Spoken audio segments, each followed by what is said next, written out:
আজকে আমি ফুটবল খেলা দেখতেছি না রেসলিং খেলা দেখতেছি আমি বুঝতেছি না। আর্জেন্টিনার খেলা দেখতে বসলে ঘরের বউ কেউ চেনে না আর্জেন্টাইন ভক্তরা। তখন মনে হয় মেসি নয়, মাঠে তারাই খেলে। প্রিয় দলের খেলার মুহূর্তে পাশে থাকা স্ত্রীকেও ভুলে যায় মেসি ভক্ত স্বামী। যার ব্যতিক্রম নয় নওরিন আফরোস প্রিয়ার ঘরেও। তিনি ব্রাজিল সমর্থক হলেও তার স্বামী সামিউল আর্জেন্টাইন ভক্ত। এমন ভক্ত যে প্রিয় দলের খেলা শুরু হলে মাঠের খেলা সে মুখ দিয়ে ঘরে বসেই খেলে। এই ব্রাজিল আর্জেন্টিনাকে কেন্দ্র করে পক্ষ প্রতিপক্ষের সমর্থক হিসেবে স্বামী স্ত্রীর বাগবিতণ্ডার দুষ্টুমিষ্টির ঝগড়া প্রায় সংসারেই চলে।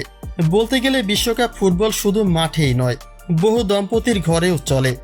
যেমনটাই বলছেন নওরিন আফরোস প্রিয়া। সবকিছুতে স্যাক্রিফাইস চললেও প্রিয় দল নিয়ে বাগবিতণ্ডায় কোনো স্যাক্রিফাইস নয়। বাগযুদ্ধে যে টিকে যায় সেই উইনার।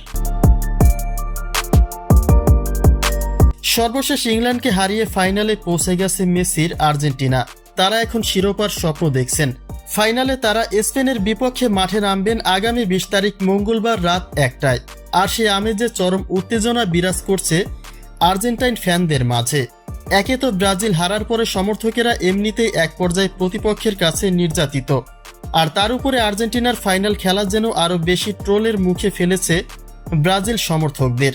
যদিও হারজিত খেলার মাঠে থাকবেই, তবে স্বামী স্ত্রী যখন দুই দলের পক্ষ প্রতিপক্ষ সমর্থক হয় তখন যেন মাঠের খেলার চেয়ে ঝগড়াটাই বেশি হয়। তবে খেলা তো শুধুমাত্র খানিকটা সময়ের বিনোদন, যা শুধু বিনোদন হিসেবেই দেখা উচিত।